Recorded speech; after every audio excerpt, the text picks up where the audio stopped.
You are listening to the Age of Heroes podcast, a podcast dedicated to pop culture, fandom, and the geek world. My name is JP Sarricolea. I am a digital creator committed to inspiring others to pursue their passions, their dreams, and goals. I am sitting down with creators and influencers from all walks of life to talk about their work, their experiences, and how to make a positive impact. Welcome to the show.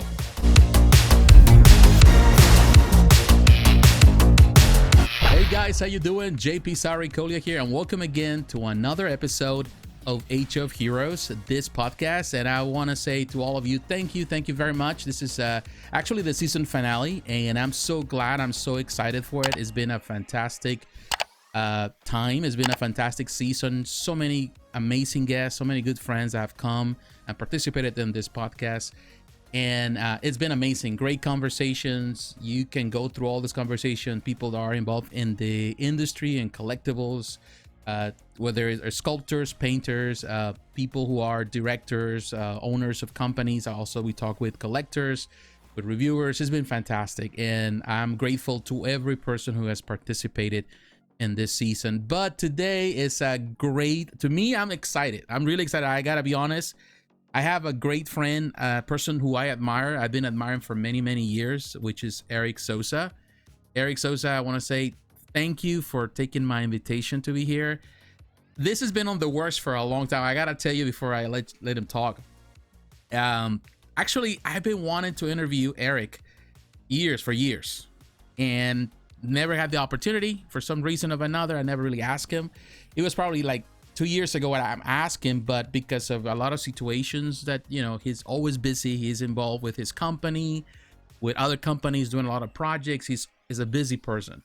So we never got the time. We never really match. You know, we never find the perfect time. And finally, you know, and I have the opportunity to do it. And I'm so glad. I'm excited. I want to say, Erick, thank you very much for really taking my invitation after all this time. No, thank you, JP. Thank you for giving me the time, because I know, like, sometimes when we would try to do it, like, it didn't work out, and especially during the pandemic, my schedule was the most overwhelming that it's ever been, I think, and that's just like the, you know, career-wise, but you know, that was also like a full-time. Well, I don't know if you can say a full-time, but I was a bishop in my church, and there were a lot of people, a lot of families that needed help, and during the pandemic, it was really heavy. So juggling all that plus my family and everything got a little bit tough for me. But yeah, I was able to do it. I'm no longer doing that anymore. I'm still a bishop, but not functioning as a bishop. You know, I have my own bishop now. But yeah. So in terms of my career, yeah, it's getting pretty crazy right now, which is cool. I'm very thankful. And again, I honestly apologize if it wasn't possible for us to talk before. And I try to do that as much as I can, but I have like a list of people that have been asking me chronologically. So I try not to, like, you know, have people jump ahead, because I think it's not fair. But yeah, man, it's been a long time coming, and I really wanted to be here. So I really appreciate being here. Thank you, Erick. And I know many of those who are listening, many people are watching this on YouTube, but also others are listening through different platforms.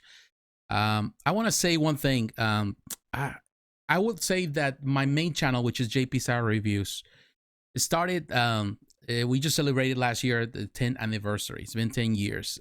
Initially, when I started my channel, I started reviewing statues, Sideshow, Bowen. They were the first statues, but the reason why my channel became a bit more popular then was because I started reviewing a lot of your stuff that you used to do with Kotobukiya back then. And some of those videos brought a lot of viewers, a lot of people. They were excited. And to me, I gotta say this, you know, when I started collecting statues many years ago, I started collecting a lot of Sideshow stuff. But I remember, I still don't remember exactly which was the first statue that I saw from you that really impacted me. And I moved from being a 1/4, a quarter scale collector, a 1/5 scale collector, into a 1/6 scale collector. I think it was, I'm not sure, I don't remember if it was Wolverine or if it was Deadpool. I think one of those two. Because I kind of collected Bowen a bit, but I was not like full into it. But as soon as I saw your art, it was very, very different. Your signature style was different than anything else that was done at the moment. It was very 90s. It has a lot of that 90s vibe that to me that was like, oh my god, it was different. Of course, like, for those who know, Bowen Designs is very classic stuff, very like Bronze Age and all that. But you brought like the 90s, and I think that's what brought so many collectors into Kotobukiya. You were doing the X-Men stuff. There were different lines like the Avengers line. You did, there were a lot of things. The Spider-Man you did at some point too. There was a lot of different lines, and it was amazing. Unfortunately, you didn't. You are no longer working with Kotobukiya, but you did amazing pieces then.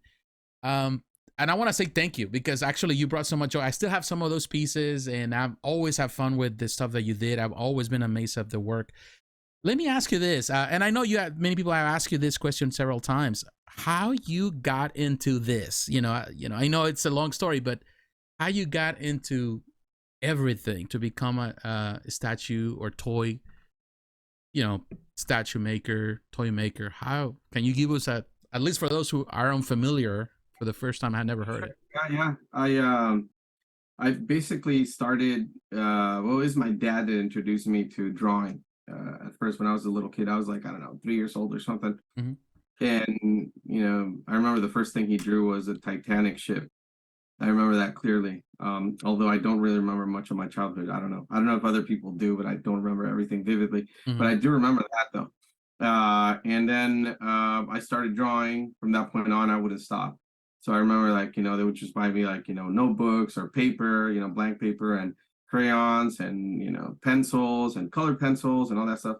And I never stopped. And then one day we were doing, I don't know, there was this author that came to our, I think it was pre-K, and she came to my school, and she was writing this book about trees and how the whole process of growing a tree and everything.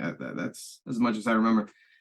And so I drew a tree, but I made it animated. It gave it kind of the branches were kind of arms, but he was a nice tree, obviously, and there was a swing, hanging from one of its branches, and a little kid and a mound of leaves. I remember that.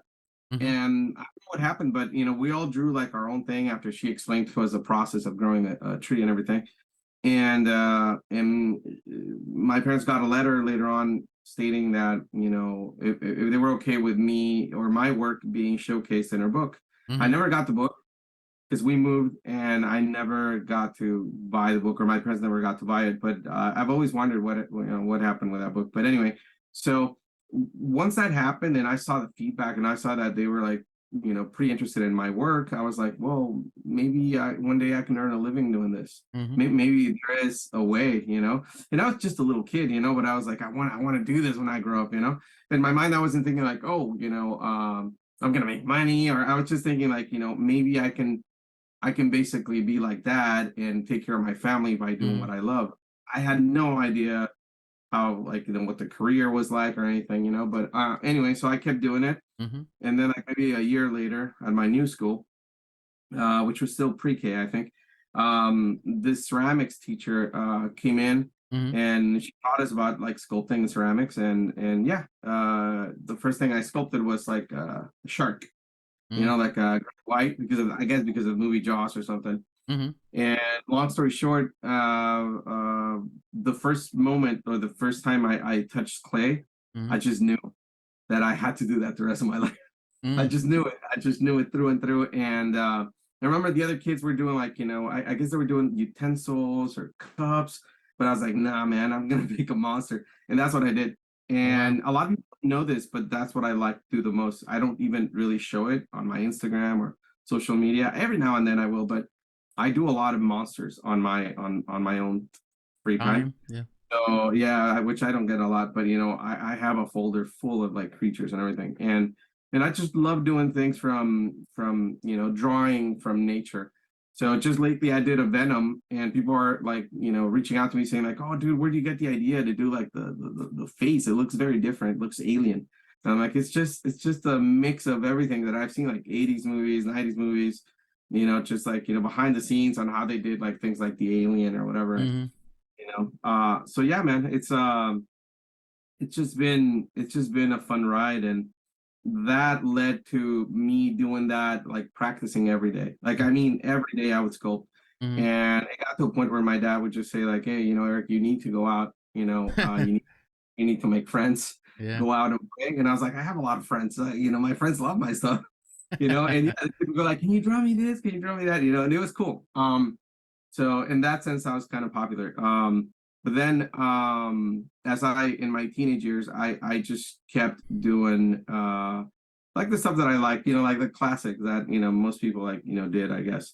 Like, the Ninja Turtles, Thundercats, like Thundercats. Yeah. And Silverhawks and, Mask, G.I. Joe, Transformers. So I would sculpt everything, and I would have my own collections, like my own collection of each series.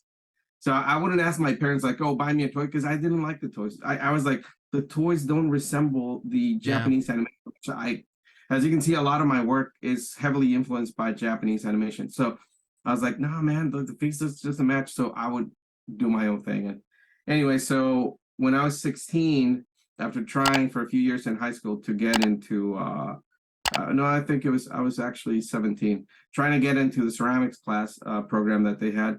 And I tried many times, and I was always denied because everybody would just go there because it was a hub for meeting girls, for the guys, and the girls for meeting boys. And I wasn't into that, I just wanted to do the thing, just grab clay and make things. And finally, eventually, I got in, and there was this guy, his name was Mr. Glasgow. He was a teacher, amazing guy, but he was kind of jaded. You could tell that he was like tired of the same thing. He was retiring that year. And he told me something that stuck forever. But at the moment, I think I kind of dismissed it, and maybe I might have been a little bit rude. I don't think I mean that rude, but he told me like, Eric, why are you always making like X-Men and and Superman and Street Fighter stuff? Like, I mean, why do you do that? Why don't you just create your own characters? And I was like, this guy has no idea. These things are cool. Why would I try to come up with something, Yeah. out of the blue? And I told him, because they're cool. That's why. And he just went like, nah, Eric, you need to create your own stuff. You need to do your own thing. And I was like, okay, thank you. That was it, right? But I was like, whatever, he's crazy. And the next year or the next semester, there was a new teacher. And she was really well connected. I think she came from New York. Her name was Miss Hill. And eventually she remarried or something. And now she goes by Heffler. That's her last name. And she had connections. And when she saw my work, she said, you're no longer going to be doing pottery, because I would do the pottery stuff, the assignments, but I would do it so quick so I could actually have time to do my Street Fighter stuff, DC stuff, Marvel stuff. And she said, you know what, you don't need to do that stuff anymore, the assignments, the pinch pots and the coil method stuff. And it's like, just forget it. Don't work on the wheel if you don't want to do that stuff anymore. Just make whatever you want. And she encouraged me to do that. And then like a year later, she went like, you know what? We're actually going to introduce your work to Mattel Toys. They're looking for sculptors, like, an internship. And, you should think about that, because you're about to go to college. So you could earn a living doing what you love. And I was like, right. And I had tried already, man, for years, like reaching out to studios like Hanna-Barbera when I was like 14, 15.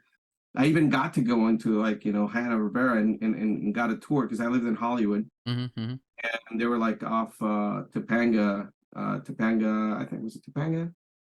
No, I can't remember. Anyway, no, it wasn't Topanga. I'm sorry. I'm just confused with the streets here where I live. Yeah. But it was by the 101 near Universal Studios. And anyway, so I went in there, I saw what they were doing. I saw that they were using Super Sculpey for their maquettes. It was beautiful, man. And I remember this guy, his name was Robin, I think, and he said, you know what? I would love to we would love to like bring you in, but you're too young. But just keep in touch, and eventually when you're older, like you could work here with us. And I never did, but this teacher actually did get me into Mattel Toys, and that changed everything. And I was there for like during the summer, just a couple months.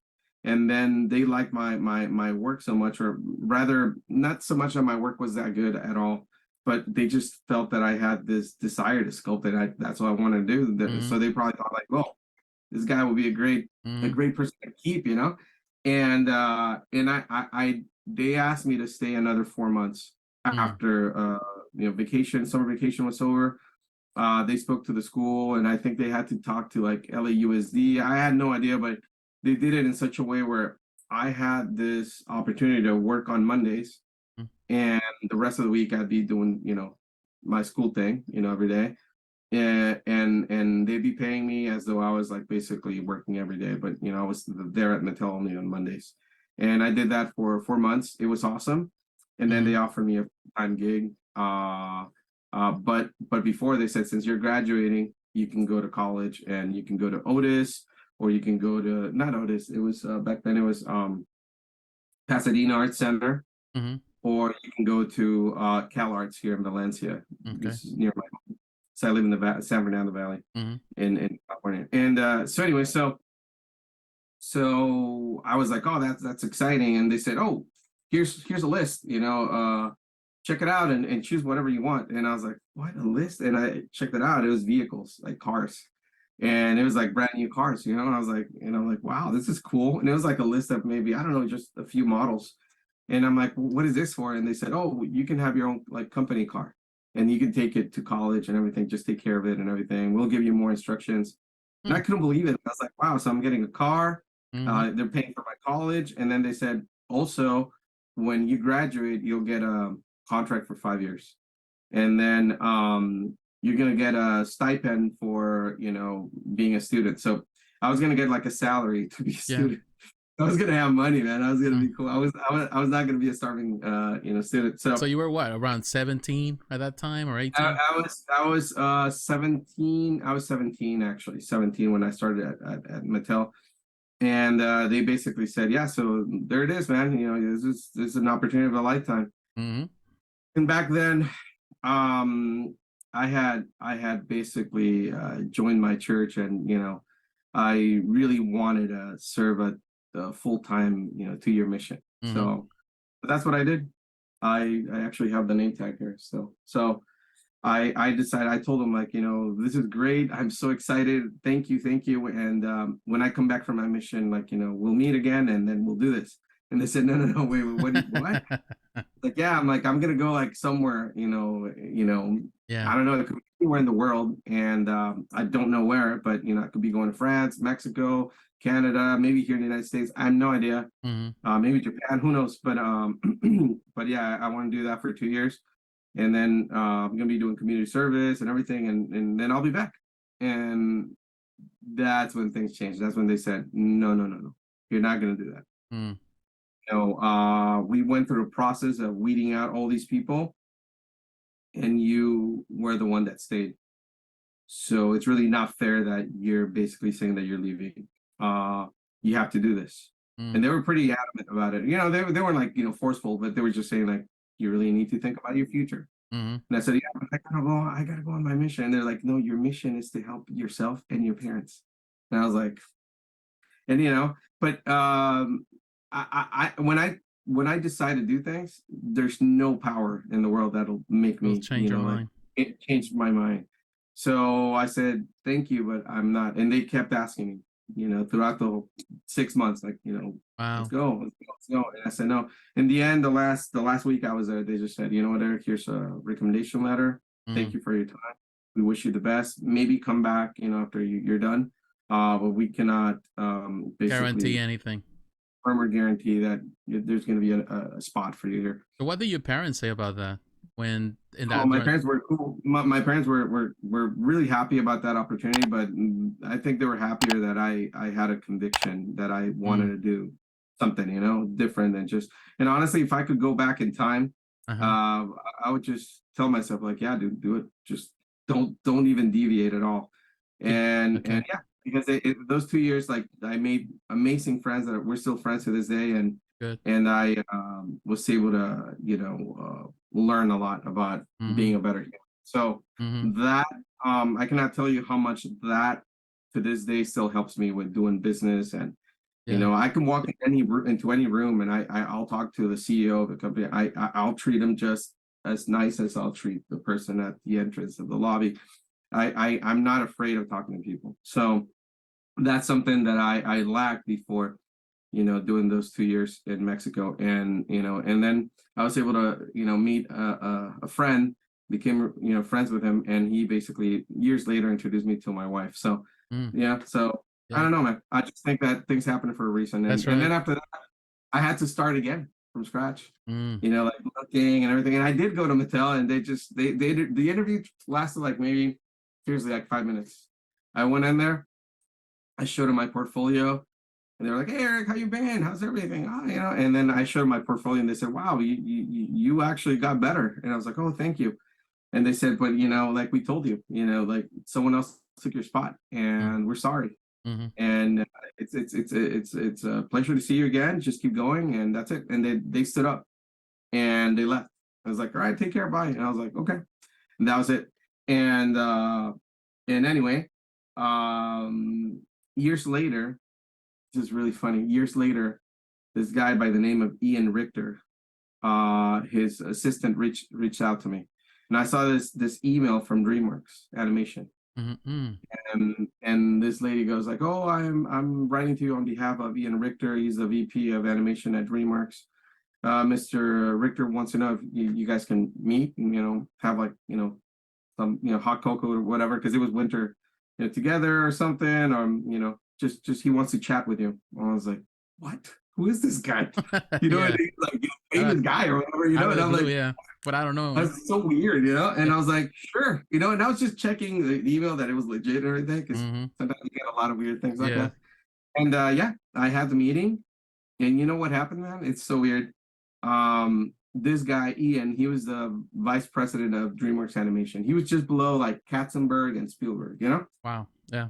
He's a guy that was like a year probably younger than me. Really cool guy. You could tell that he was well off and everything. And he even told me, like, he's like, "Eric," he's like, I my career has been great to me.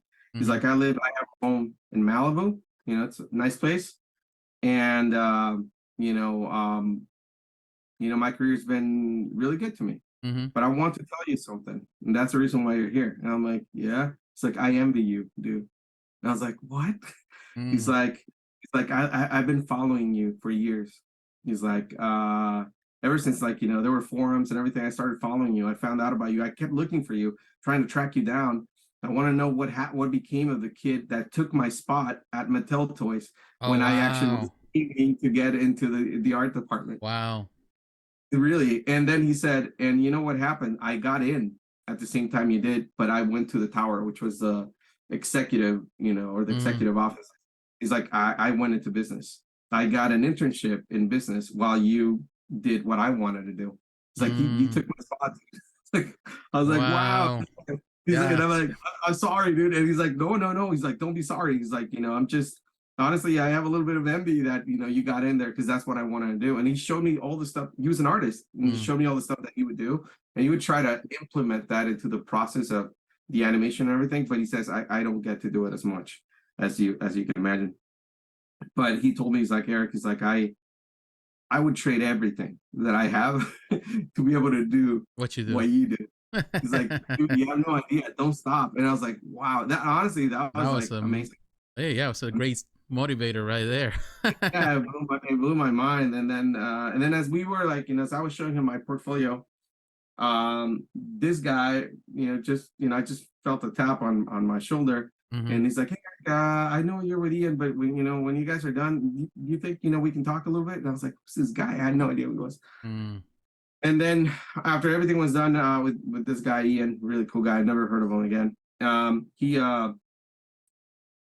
This other guy actually took me into the animation studio, man, and it was beautiful in there and everything. And they offered me a gig. They offered me a job, like full time and everything. It was awesome, man. But in the end, they told me, like, "You know what, Eric? It's like, this place used to be full with people. Now all the jobs are going like, overseas. But you'd like to stay here for a couple of years, you'll do really well." And then I told him, like, "Dude, I'm barely learning, digital. I'm not really that good." He's like, "We'll teach you everything. We'll teach you how to do hard surface, like, like basically like, mechanical stuff and all that stuff.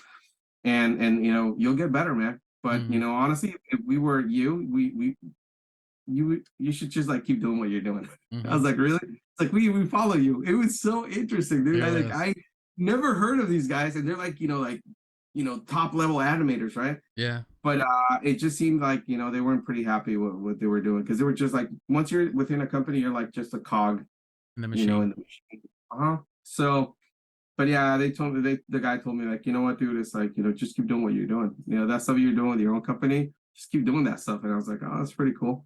And yeah, I mean, that was my story with, meeting these amazing people, Mm-hmm. whose work I had seen without knowing that it was their work, Mm-hmm. and they were just so gracious and nice and kind. And for them to even know who I was, I had no idea. I guess that basically is a testament to the power of the internet, social media and all that stuff. Yeah. But honestly, I had no idea that they knew who I was or anything over at DreamWorks, But yeah, man, that's basically part of how I started. And then, as you know, like I've been doing stuff with different companies. Right now I'm working with different companies as well. And I've been doing one thing that I've been doing a lot, and it's kind of like more of a way to kind of de-stress and just enjoy doing whatever it is that I want to do, is that I've been doing private commissions for private collectors, and Mm-hmm. it's been fun because they let me do whatever. Yeah. Sometimes there's clients that'll limit you, but for the most part, like, they let me do my thing. And I cannot tell you how amazing it is to wake up and just say, oh, I want to sculpt a Hulk right now. Mm-hmm. And that's it. I just do it, and they see it, and they're like, all right, but yeah, it's I got kind of burnt out, like right before the pandemic. Mm-hmm. I was just like, that's it. I don't want to work for companies anymore. I'm just so tired. Mm-hmm. And I basically, stopped working with major clients. And honestly, it was good for my mental health, Mm-hmm. because just not having to basically prove myself constantly, like, oh, well, I have to get this done within 24 hours. Because sometimes I get a lot of jobs like that, where like, oh, we need this in a week. That's how I got into Kotobukiya. Mm-hmm. They wanted something that should have taken like 3 months, 2 months, Wow. done within a week, and I did. I came through, and the people that helped me, like, came through as well. But it was a very tough time for me, because my daughter was very ill, and she was at the hospital, and my wife was like, no, just just meet the deadline and keep going. Was And in the end, that the statue that what for Call of Duty, that little statue that you yeah, did? Okay. yeah, that's the thing. And that thing should have taken more, man. It had like, I can't remember if it was 3 sets of arms or something like that, and different weapons, and Wow. and So you did and it was that? just, You did it in a week? and we Wow, because that is so realistic. Thank you, man. Oh Yeah, my no gosh. sleep at all. No sleep at all. It was pretty tough. And I mean, had that been digital, even being digital, it would have been a lot of work. And So was digital hand. makes So it you fast. sculpted traditionally? Oh, by hand. Yeah, it was all by hand. Yeah. Wow. You had to do the rifle. You had to do the everything, man. It was so scary. But once I did that, like, and I never told Kodo that, I was having some issues at home with my daughter being ill and everything when she was Mm-hmm. born or anything. But I guess the guys that work with me, when they had to deliver everything, and I wanted to be there, but my daughter was going through surgery and stuff like that, so I Mm-hmm. had to be there. So I asked them if it was okay if I didn't deliver myself. So I had a couple of my friends, George and William, they delivered it, and they told them, they said, why is Eric not here? Can I ask? Is he that busy? And they said, oh, it's just that he didn't tell you, like, his daughter, she's very ill. She could be dying. We don't know. Mm-hmm. So it's there. And they said, and he did that. He did all this, during this During time. this time, yeah. Yeah. And they said, yeah. And he's like, wow. I guess they were very impressed. So when they actually called me later, a couple of weeks later, and they said, we really want to meet you. So I met with them, and it was amazing, man. When I met him, the moment I walked into the office, the VP, who was like, this American guy, and everybody else was Japanese, Mm-hmm. said, oh, Eric is here. They came out, the CEO came out, Mr. Kishida, uh, really nice guy. And then all the other staff members, they came out, and they started like bowing, but for a long time, like many times for a long time, to the point that I was a little uncomfortable. I was like, okay, when is this going to stop? And I just whispered to the guy, I'm like, okay. And he says, "Oh, dude, this means that they're very grateful for everything that you did. I told them about what happened to your daughter, so they're very thankful." He's like, I think they want you to keep working with them. And I was like, really? And I wanted to work. I wanted to work for Kodo for the longest time. I would always go to Comic-Con and stop at their booth, and I would see their Marvel stuff. And I was like, hey, do you need someone to do the Marvel stuff? Oh, no, thank you. And I kept going and going and going every year until eventually this happened. And yeah, then I got in, and it was amazing. It was full of adventures, honestly, being with the Kodo, and I learned a lot. I learned a lot about the culture. There were also like, certain challenges and everything, but in the end, like, I think it helped me a lot. If it wasn't for that opportunity with Kodo, I think my growth would have been slower, to be honest. Yeah, because I was doing a lot of stuff really quickly. Yeah, you were like, it was like probably like an average 2 to 3 releases every year, and it was exciting. I remember it was exciting times because a lot of people got to collect Kodo, and I was one of them. And to me, it was like every time there was a new show, whether it was Toy Fair or whether it was San Diego Comic-Con, New York Comic-Con, I was like, okay, I want to see what's new, what Erick has done. Because it was an amazing thing. I would say one thing that really struck me of what you were mentioning earlier about your journey. It's the fact that everything that seems like a step back has also prompted you or have been something that has pushed you forward in a way. Like relationships, with people, like not even working at Mattel. I think if you were to stay with Mattel, maybe you to this day probably you'd still be working for Mattel or something like that. But the fact that you've been able to do what is in your heart and being positive about it has been able to prompt you to do things that are many artists would have loved to do now. And I think it's one thing that I think perhaps not only, like you said earlier, you said something that was very, I think it's important, something that I think defines you a lot is that you're, at least on my experience or what I've seen, I've talked to you several times, you're a very approachable person. You're always positive. You also share your point of view in social media. Also, you have shared your struggles as a person and also as an artist. And I think that makes you feel human, in a person who also feels and struggles the same as we do. And I think that's something that really has created a following. A lot of people really love that part of you. I speak for myself. One of the reasons why I admire you, I not only admire you because you're a great artist, I also admire you because I feel that I can connect with you. And not only in the aspects of the art, of the things that you do, but also in your dealings with your family, with your faith, in dealings with, life as a whole. And yeah, I think the social media has a big part of the reason why you're very popular.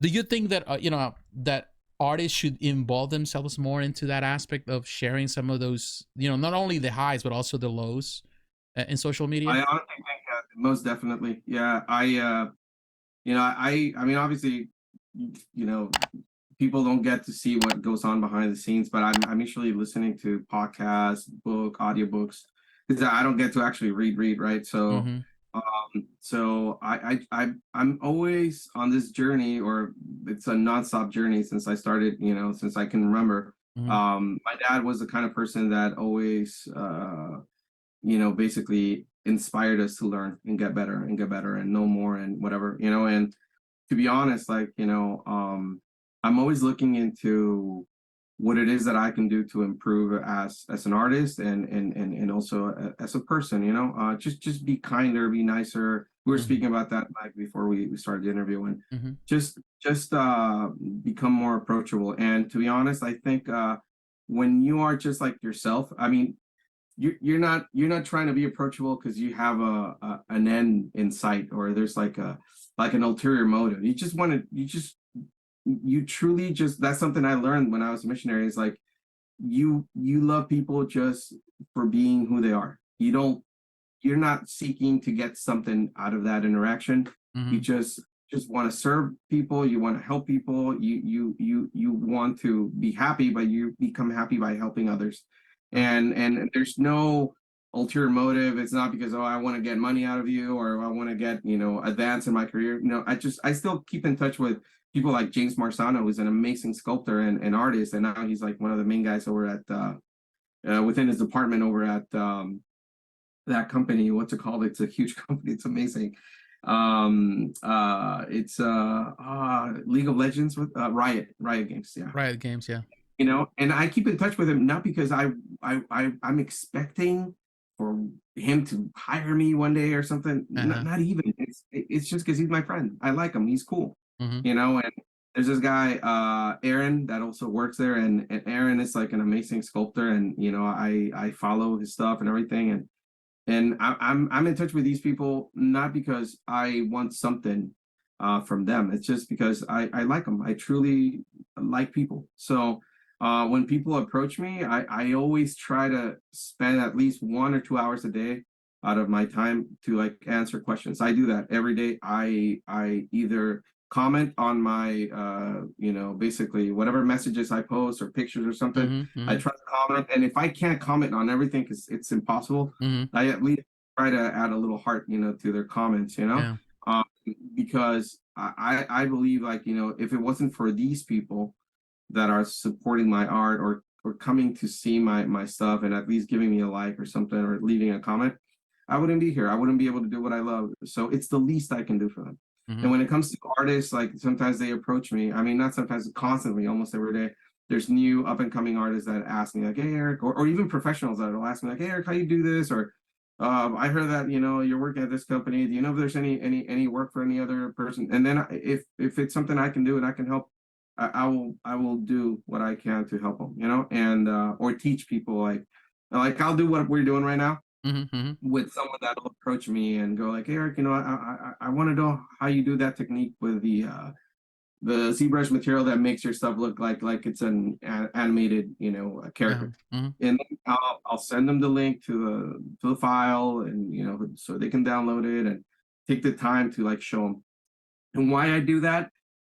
Because I just enjoy doing that. It makes me happy. That's it. I don't do it because there's any ulterior motive, or I'm thinking like, oh, this guy in 10 years will be the CEO of, I don't know, Hasbro toys, and then he'll give me work.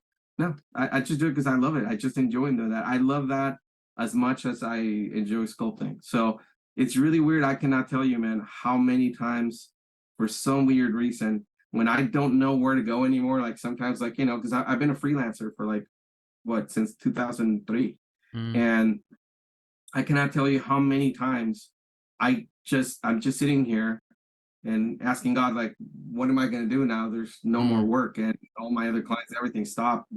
I know things are going to work out, but you know, please just give me a hand, you know. And then out of the blue, man, out of the blue, like with Marvel, that happened. You know, I was just like thinking, like, what am I gonna do? Like everything, I had taken a vacation because I really needed a vacation.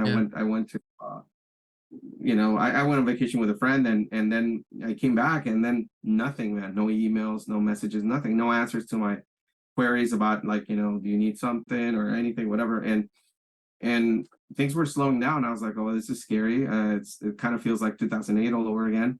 And then out of the blue, a friend of mine reached out to me. He goes, "Hey, Erick," he's like, "you know, I've been checking out your work. It's awesome. You know, your Marvel superheroes."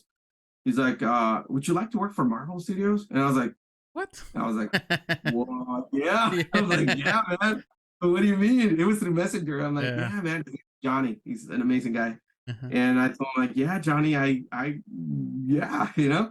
I'm like, that would be my dream. I mean, you know that they need someone, or is it just you? Like, is it a, you know, hypothetical question? And because the answer is for either is yes, you know, a resounding yes. And he said, "No, it's just that I have a friend that, you know, he's a producer there, and he's looking for artists." And I told him about you, and he likes your work, dude. He likes it a lot. He says that it kind of lends itself to the style that they're using, which was like, I guess I can say it now. It was based, the show's, you know, basically main thing was that it was based on J.C. Lanedecker's artwork, which is, you know, he was like, you know, as famous as Norman Rockwell. I don't know if you know what that is, but he was like a famous illustrator, and he did the Saturday Evening Post. And J.C. Lanedecker, actually, he was there before Rockwell. And stuff is amazing. And it's just beautiful. If you were to do his work, and basically imbue that style into superheroes, dude, it's amazing. So when I saw that that opportunity, I was like, no, this guy's probably just joking around. I'm like, dude, are you kidding about that Marvel thing? He's like, oh no, they're calling you any moment. And yeah, and then a couple of days later, I was thinking like, no, that can't be. Like, why would Marvel want to be? Why would they want to work with me? Like, I don't think they're interested in my work. And sure enough, I get a call, and caller ID said, Disney, Walt Disney Company. And I answered, and within 5 minutes, I had the gig. The guy goes like, hey, we want to know if you want to work with us. We love your stuff, and how much money do you want to make? And I was like, what? I was like, no, I'll never get that. And then the guy was asking me like, how much money would be fair? And I was like, I don't know. You tell me. You tell me, man. I have no idea. And he goes, how about this much? And I was like, okay, that sounds cool. And that's it. And that was pretty cool because that carried me throughout the pandemic mostly. Yeah. And I had stopped working for these companies because mentally I was just tired. And yeah. And honestly, like, although it was like, a pleasure doing all that stuff for them and everything, it was just overwhelming. And this happened. It was a complete 360 right there. Different. Like, 180. Like 180. Everything was, yeah. And I was like, oh, this is a different way of working. And it was just fun, man. It was just beautiful. And I loved it. I enjoyed it. And yeah, I went to Marvel Studios in person because the next day the guy goes like, okay, so now that we set up like, your profile and everything and how much you want to make, and, it was fair. I'm not saying like, oh, I was making millions or anything. No. But it was pretty fair, for, the standards out there. Yeah. And then you have to understand that I'm in LA. LA is super expensive, and getting worse. So I went there and I met the guy that actually did all the concept art since Iron Man 1, for the MCU. Ryan Minerday, and he's a young guy. He's probably like, I think he's younger than I am, but amazing artist, man. And he has a team that's just incredible. And I could not believe that I was in there. Being interviewed by that guy, I was like, no way, this is not real, and yeah, I basically, the guy goes like, hey, dude, I love your work. It's like, it reminds me so much of the classic stuff that, like just your faces remind me a lot of this guy, JC Landecker. Have you seen his work? And I'm like, yeah, I'm familiar with it, but I've never really gotten into it as much as like, say, Rockwell. And then he goes like, yeah, check it out, get this book, buy it. And he told me which books to buy. And yeah, man, it was just beautiful. And I couldn't believe it, man. It's just, it was fun. It was fun doing that. And then at that point I was like, whoa, I was like, this is the top. This is the pinnacle. That's it. Career, this is the pinnacle of my career, like Marvel. And then a few weeks ago, that became something different. So yeah. So now I'm doing some film stuff, and I guess eventually I'll talk about it. But it's just like, think the like one of the most prolific directors out there in film. And they approached me, through a friend, an amazing friend that, I owe him tacos, man, forever for life. And yeah, and I can't believe I'm working on these things that, are just incredible. And then my friend goes like, oh, and now this other guy wants to work with you. I was like, are you serious? He's like, yeah, man, they love your work. I was like, that's incredible to me, man. Yeah. I don't know how these things are landing on my lap, but I know that I'm very grateful, and I will be forever grateful, to the man upstairs, but also to my friend, or the people involved in helping me get these opportunities. And yeah, man, so the least I can do, since sometimes you can never really pay this back to people, I try to pay it forward to others, and that's what I do. Because I've seen artists that were struggling years ago, and now they're like in great situations, and they're cool. They still reach out to me. They say, hey, Erick, I still remember when you took the time to do this. And it just feels good, man, being able to see someone succeed. Because I didn't have a lot of that, in my career. I mean, I did have my teacher that helped me. But aside from that, a lot of people basically, they just wanted something out of, the ability I had most of the time. And finding people that truly just do it because they care for you, It's a little tough sometimes, especially in my industry. But I found people like that. So I'm not saying that it's across the board that way, but it's something that I feel it is my mission. I don't consider myself a great artist. As a matter of fact, I'm not in love with my artwork. I don't like. I'll be sculpting my stuff.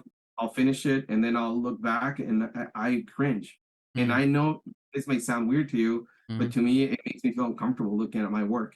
And I do keep reposting sometimes just because, I know people like it, but I go like, I could have fixed this, I could have fixed that. And, and then it becomes like a big thing where I'm like, okay, I'm going to apply, the correction of those issues onto this piece. And then I do that piece and it's an improvement over the last one. But then I'm working on another thing and I'm like, oh my gosh, look at that leg. It's awful, and it's a never ending thing. So when people message me or they post on my Facebook feed or whatever, and they go like, oh, master, you're the best, senpai, and all that stuff. And I'm like, it makes me feel uncomfortable. And, I mean, nothing against people saying that. I appreciate it, but I do not, I mean, me feeling that I'm a master of what I do couldn't feel, more far removed than the way I feel. Because I don't feel that way at all. I see the works of Mark Newman or Andy Burkholz or Daniel Bell or, all these people that are like just incredible, and I'm like, I have so much to learn, and I do. Okay, and I do. This is not false modesty. I truly know. Once you get to know something really well or fairly well, you become acquainted with your own flaws, and then like, oh man, this is wrong. I can fix this. But sometimes the other issue is there's no time. Sometimes you have to rush things, and there's no chance to just go like, hey, give me another day or give me another couple hours. There's none of that. Yeah. And you just have to send a file, and it has to be sent. So it's kind of tough balancing what you think you could give versus what they need at the moment and what they expect. So it's kind of tough sometimes. Yeah. So that's why I enjoy doing my own stuff, where sometimes I'll take a year to finish a piece. And even with that, I can go back, and sometimes I go back and update the sculpture, because I'm like, wow, I know how to do this now. I learned this, and it's pretty cool. And I will tell you one thing, and now that you say that, I'm going to make a confession here for you and for everyone else that is watching and listening. I do not consider you the best sculptor out there. Thank you. I do not. However, you're my favorite sculptor out there. That is the difference.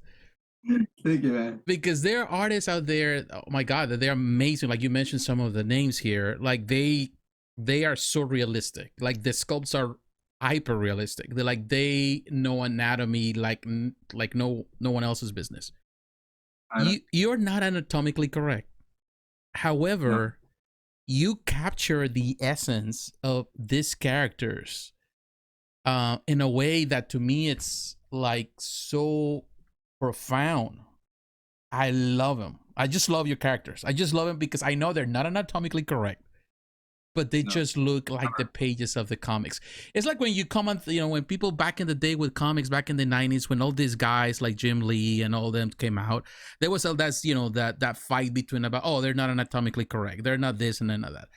Everybody was comparing everybody, the masters of the Bronze Age, like people like, you're comparing them. They were masters of anatomy, but these guys were breaking the rules. Like, oh, no one nothing like Michelangelo. Yeah, no, I know. They were breaking the rules. They were breaking the rules. Like, Jim Lee was breaking the rules. And one thing I will tell you, Jim Lee, many sculptors have tried to capture his art, and they always fail because his art is so three-dimensional in one way. It's so different to many artists have tried from many different companies. People like a Scott Campbell, they're just different. Like it's hard to capture this stuff. But you are able to capture their essence very, very, very well. And I don't know what it is, to be honest. I cannot really point at it. But there's something about so energetic about your work. It's a signature style. When I look at your stuff, I know it's you. Even I don't need to know the name. I know it's you because it's just your signature style. And to me, it's like, I love it. That's the reason why. And I always said it, and I will continue saying it.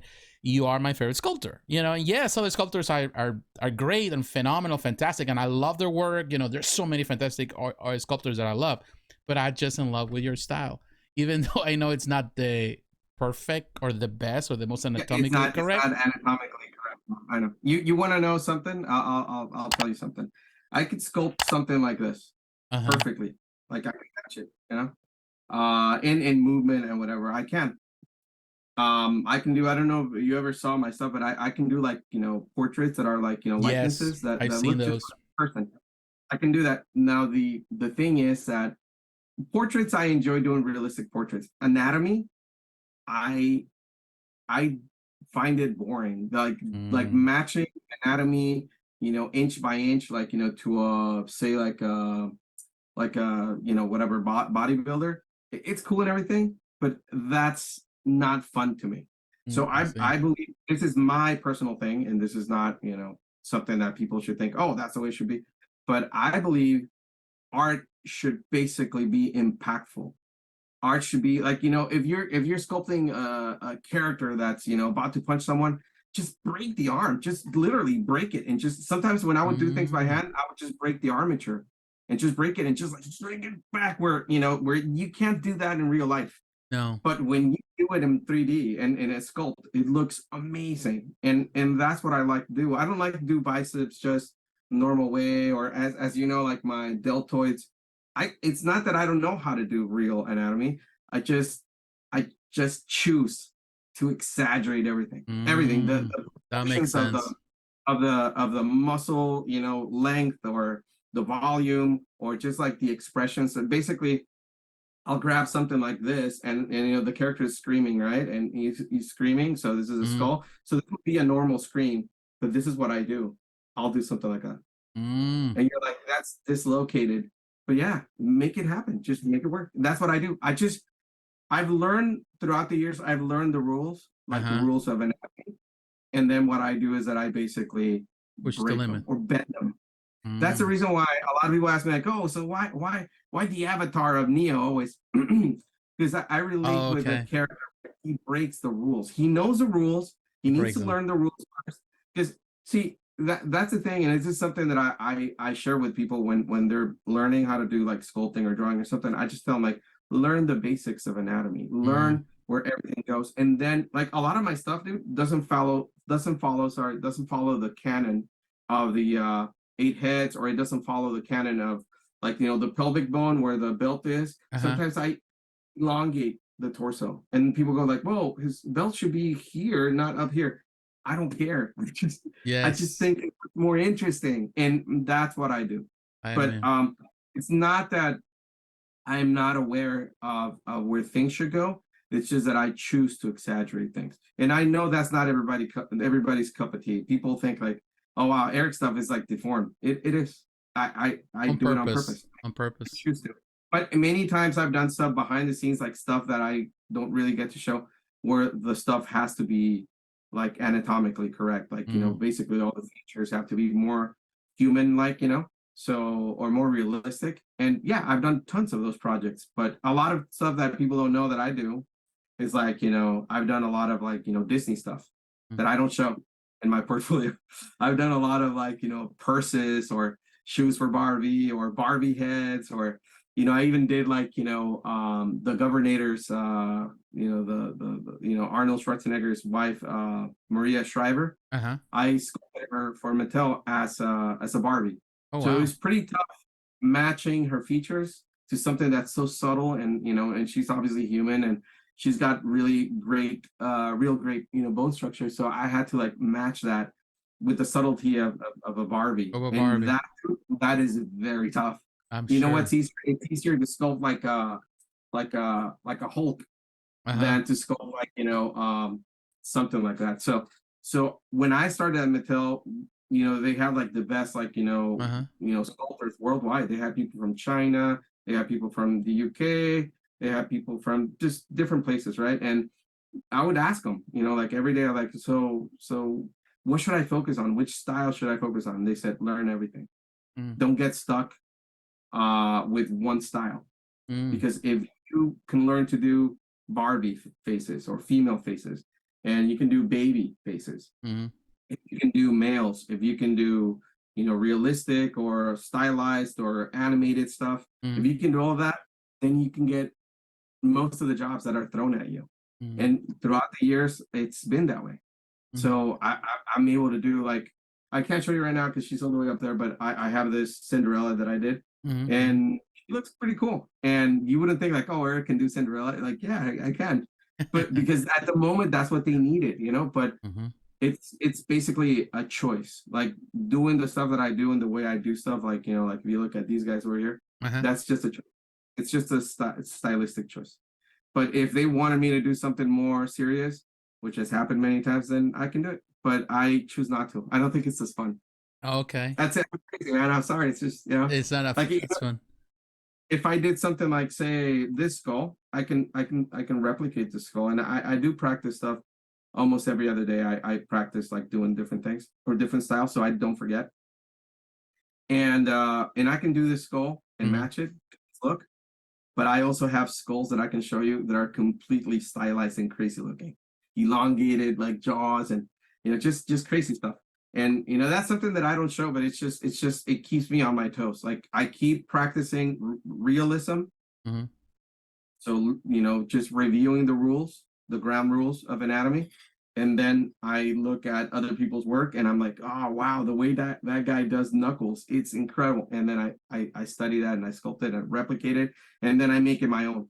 That's it. After you learn all these styles, you can go like, oh, you know what? I'm just gonna make this thumb like fatter or shorter or longer, whatever. And then all of that comes together, and when it comes together, it's like a whole different style visually. And some people like it. So I don't know. I'm just glad that people still buy my stuff, because with people like Daniel Bell or all these other amazing guys like like Mark Newman, Keith Kopinski, people that are doing like really cool stuff. It's interesting that I still have a job because it's just the stuff that they do. It's amazing, but I just love doing stuff that's a little bit more exaggerated. So I've always been a little bit of an actor since I was a little kid, I guess. And in terms of my artwork, so I would always like exaggerate things. So when the next kid was just doing like a drawing a tree, I was actually drawing a tree like moving and with eyes and facial features and everything. I always like to take it to another level, and it doesn't always work, but for me it's just, I don't know, it's just tons of fun. I think I think it's definitely like you were saying, it's because the way you choose to do it that sets it apart.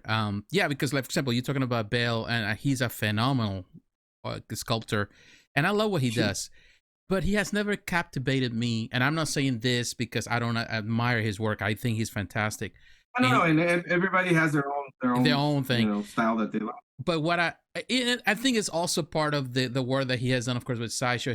Sideshow has gone into the more realistic style, and something that they have choose to do as a house, as their own, is their art style that they prefer, and I love it. They have a lot of fans. That's the reason Sideshow is such a popular company now, and they grew from that same principle. But what really brought me to you, and actually made me strictly at some point a 1/6 scale collector, I would say not only a Kotobukiya collector, but mostly an Erick Sosa collector.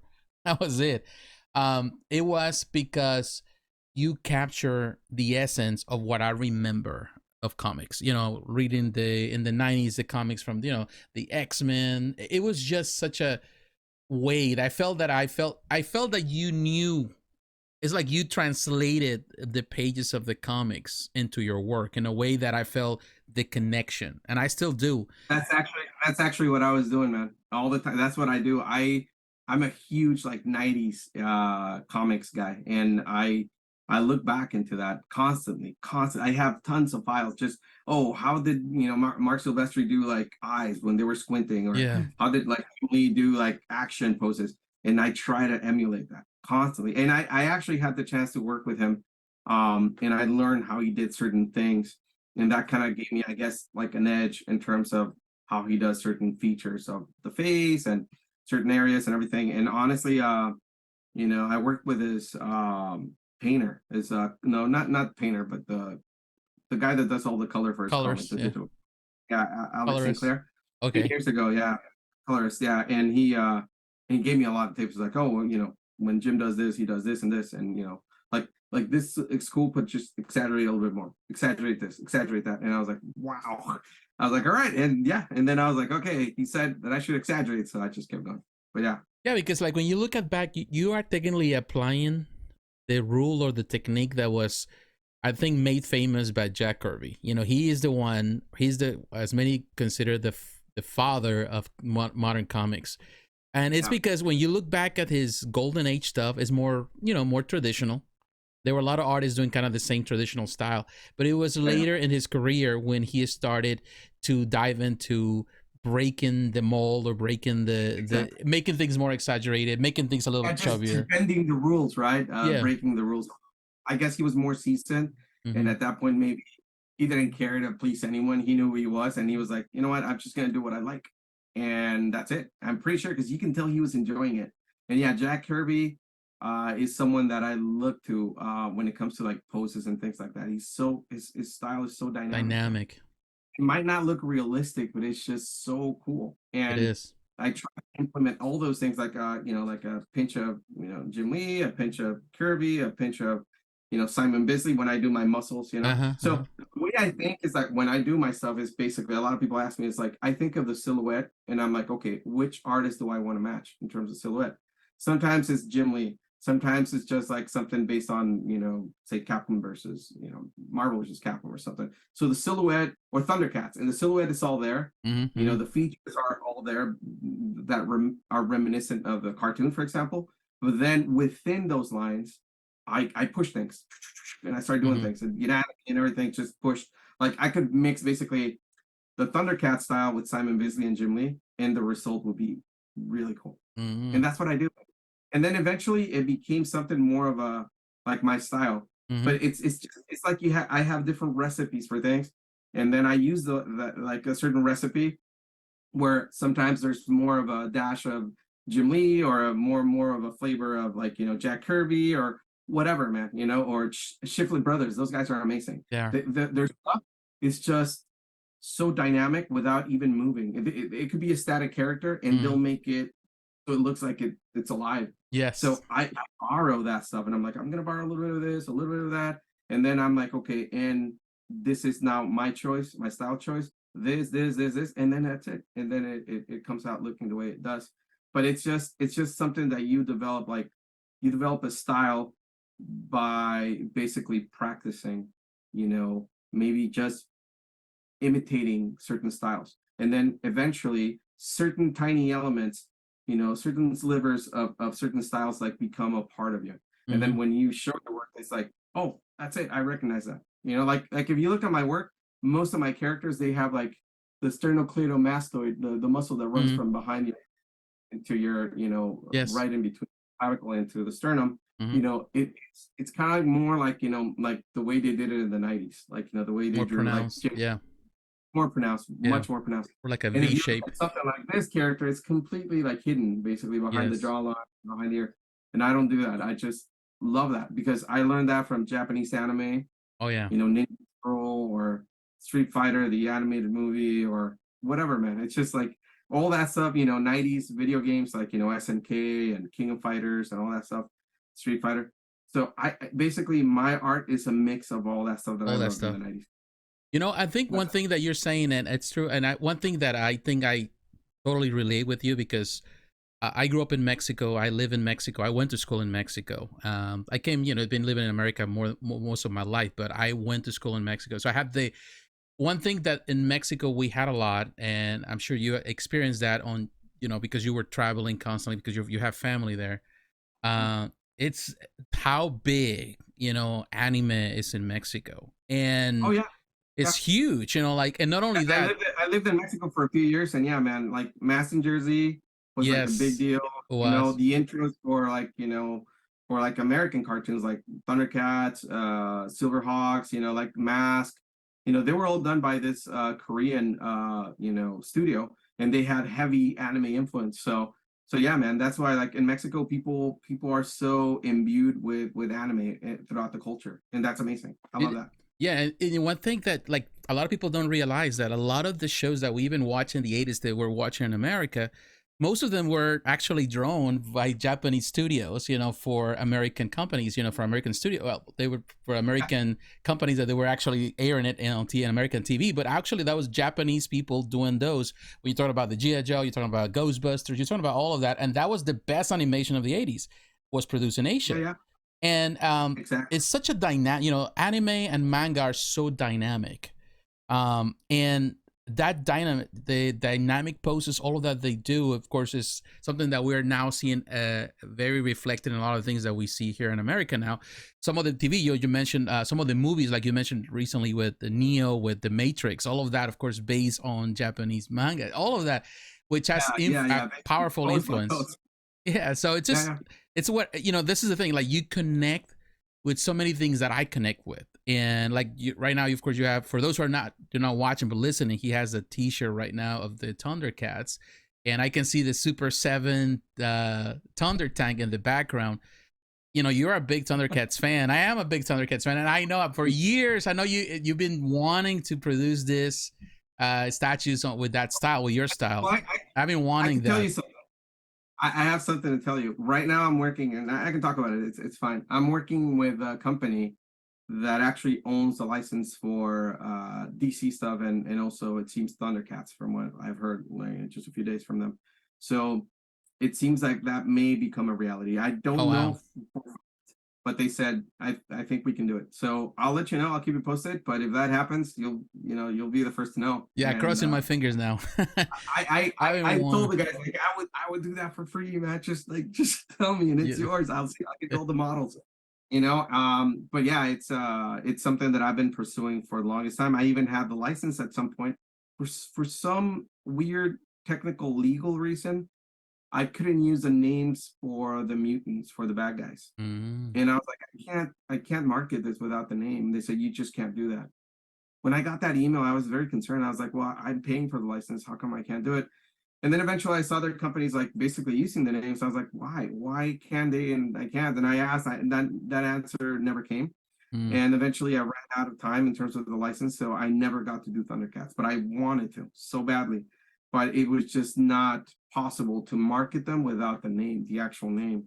I don't know why that happened. I don't know why that was so, but I've been seeing this interesting anomaly Mm-hmm. happening lately Mm-hmm. to me, where things that I wanted to do for the longest time, like making monsters, which I want to do, I was like, well, I'm probably gonna die. I'm only gonna be doing superheroes. Like I'm just gonna be sculpting Wolverines for the rest of my life. And I enjoy it. I mean, don't get me wrong, but I want to make monsters, creatures, Mm. concept art.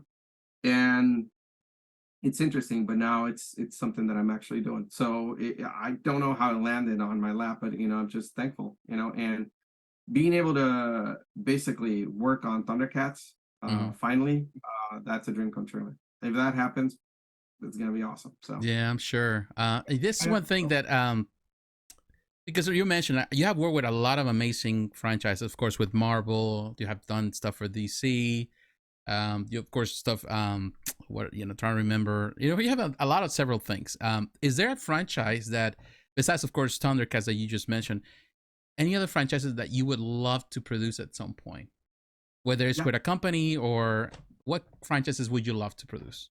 number one, you know, the number one that to me it's like the thing that I've always wanted to do, but I've never been able to is the real Ghostbusters. Oh wow. That's what I would love to do. Like just semi museum posters of the characters, with their backpacks, protein packs, and maybe like some kind of prop at the bottom, whatever, like maybe a ghost trap or something, Mm-hmm. but just something like that based on the intro from the actual cartoon. Cartoon. That man, like so you can line them up, and it's the same thing for Thundercats. I would love to do something based on the intro, like so I've been studying that for years. So when people actually see them, they're gonna go, oh dude, that's from the intro. Oh, I remember that. Oh, I remember Yeah. that post. That's it.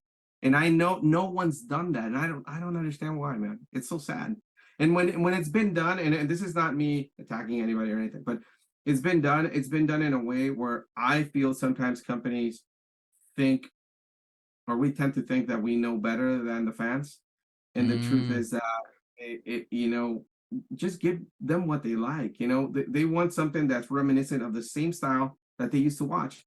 Just upgrade the anatomy a little bit, you know, but don't go all out where like you add different armor pieces and everything. Then it's not the same It's not classic the stuff. same thing. Yeah, because like I think the concentration with Ghostbusters primarily and the statues that we have seen and figures mostly we have seen is always on the movies, of course, on the first movie, the second Yeah, movie. But the real Ghostbusters was such a impactful, you know, cartoon. It was my favorite an cartoon. amazing cartoon, It man. was my It was. favorite cartoon. I have the collection. I watch it at least every a couple of years. I go through it and watch them I had all. no idea you love the real Ghostbusters. The Oh real yeah, Ghostbusters man. was, and it's like to me, it's like why no one is producing. Of course, we have some action figures from by Diamond Select Toys not long ago, but no, it's like no one wants and no one's touching the and there's so many characters and so many things that we're producing that it was a very I would say for a children's cartoon, it was very mature. But it was It such was, a yeah. it was an impactful thing, and I would love to see you do it. And I seen some of the renderings that you have done. I think with Egon, I think you not long ago. I think I you did had it, and it looks Egon good. and Peter. Yeah, it was just that was those were just sketches, but it was kind of based on what I thought it would be cool to make them as statues. But you know, it's basically based on the actual turnarounds. The only thing that I did was like basically in between the lines of the overall design, I added like basically like fat pockets and different things Mm, just to make it a little bit more updated. okay, But I'm respectful of the original design, the original and design. that's what I want. And then I would give them like really cool expressions and movement and everything. But yeah, I just don't understand why that's not happening with either that or Thundercats or all these other like animated shows that I'm pretty sure that if you were to do them, like I know there would be an audience out there because people are. I don't know if you notice this. I don't know what your opinion is on this, but people are kind of tired of the whole superhero thing. Like, it's not just the MCU or whatever, like, live action films, but it's just like, even comics, and it's reflected in terms of sales. Mm-hmm. They're not doing well.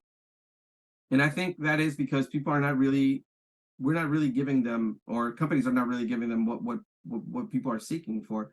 Like we go out of our way to like basically deconstruct the character and just turn it into something completely different, Mm-hmm. so completely alien to the original take of Design. the creators Mm-hmm. that when people see it, I was like, oh, this is Superman. Oh no, thank you. I don't know, and so, but if you keep developing the characters, their stories, kind of like I don't know. I mean, I know it's not everybody's cup of tea, but a good example to me is like Cobra Kai. Like I honestly was Yes, a little weird because I live around the corner from where they were filming where they the movie at Daniel's what's it called, apartment building. apartment It's like building. kind of like, yeah, Yeah. it's probably like 5 minutes away by car.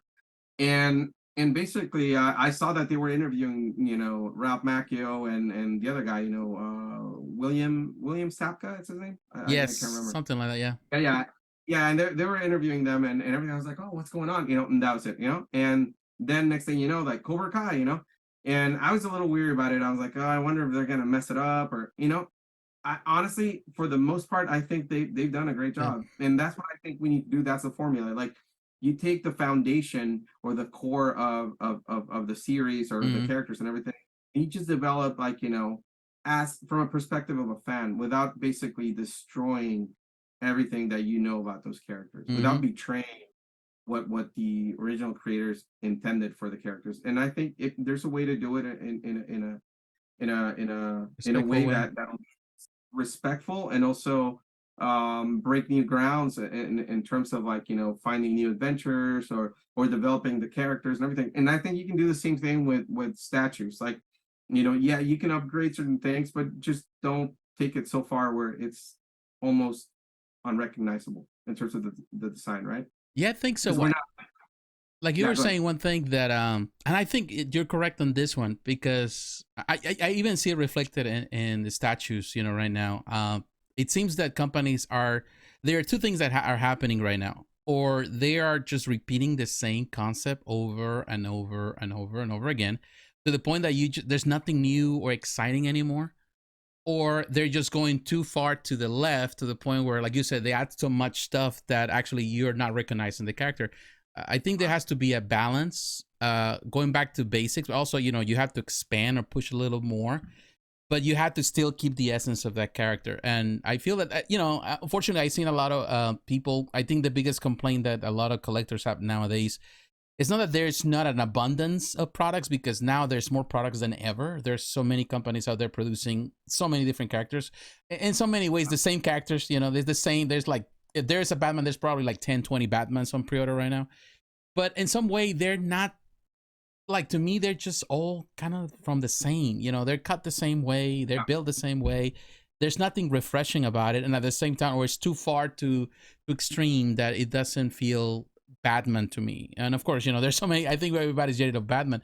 But I would love for companies to try new things. Like you said, there's so many franchises out there that I grew up with. I would love to see, like the real Ghostbusters, like the Silverhawks.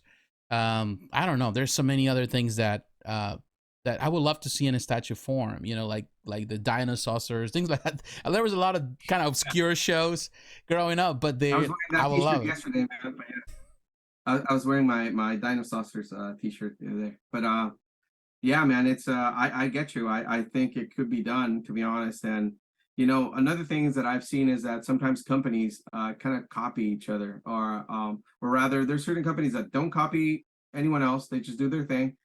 But I've seen some of the biggest companies, like, basically they mirror everything that was done before. Like, there's a Spider-Man out there that looks just like something that Koto did.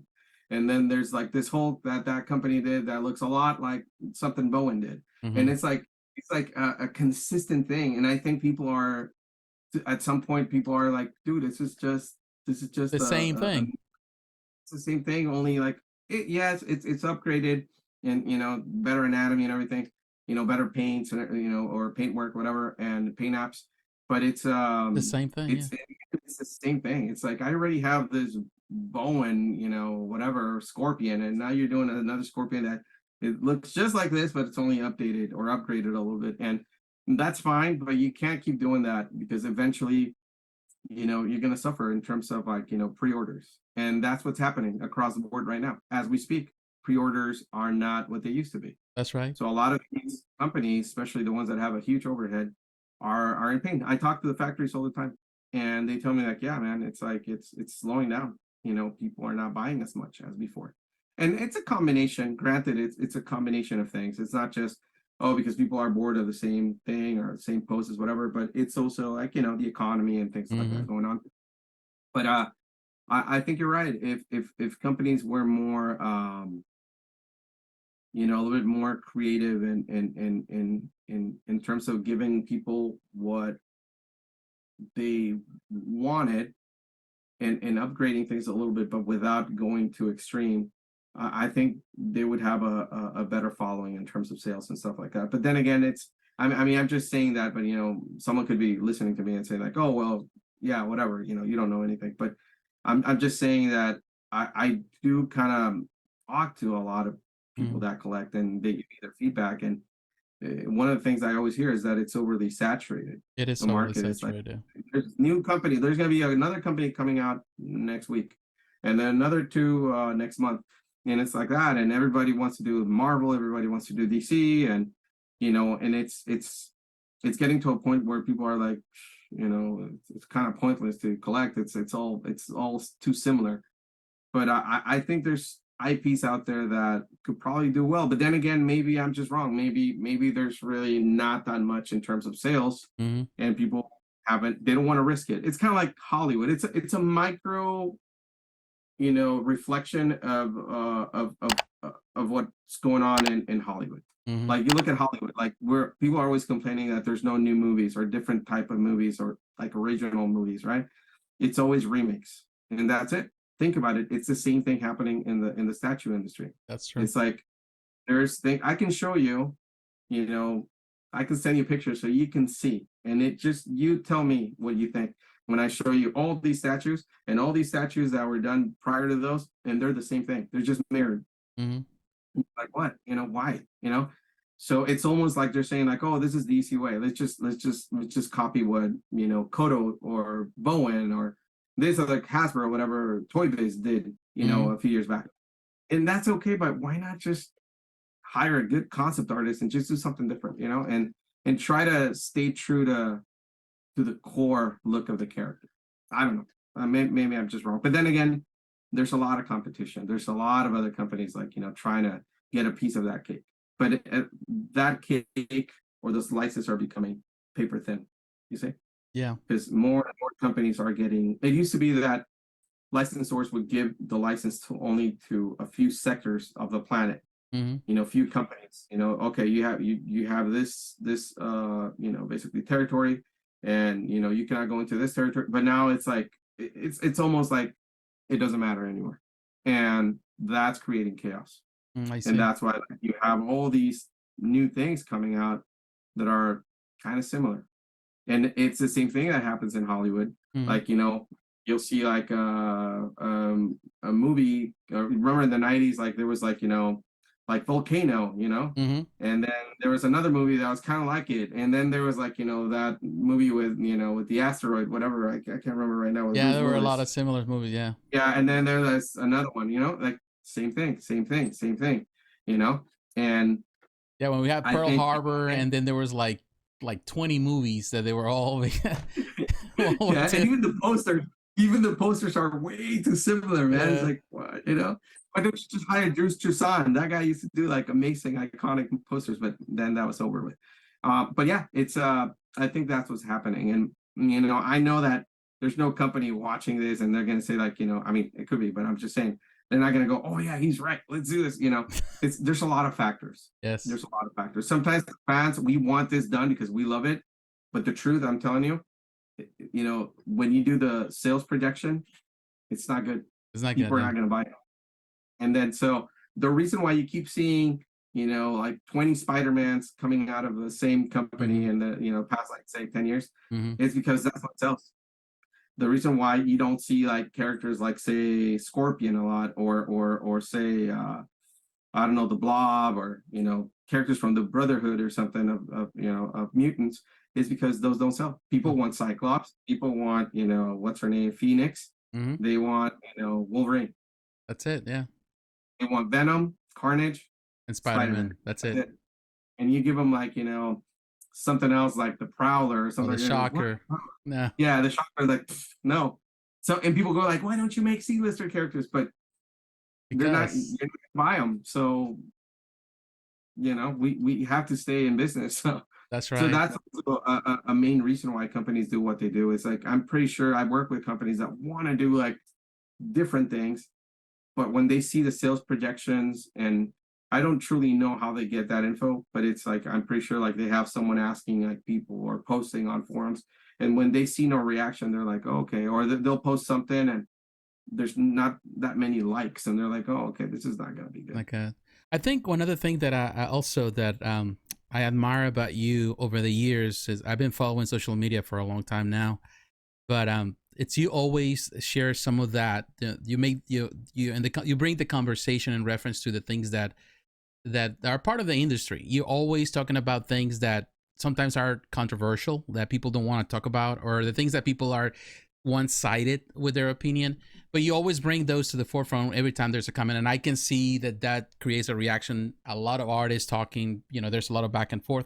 I remember when you were one of the first actually to had a stand in reference when there was that controversy between traditional and digital sculpting. Like there was a big divide, but you were firm about it. You were one of the first ones saying, and you're a traditional sculptor, but by trade also, you know, by that's your formation. But you also are a person that had to embrace digital sculpting as a way to survival. You know, that's part of the job. And you were saying that this is something that we have to stay with. We had to go with it. You were recommending people that were coming from the digital realm, saying you also had to know your traditional stuff. You need to know your anatomy. You need to know the basics.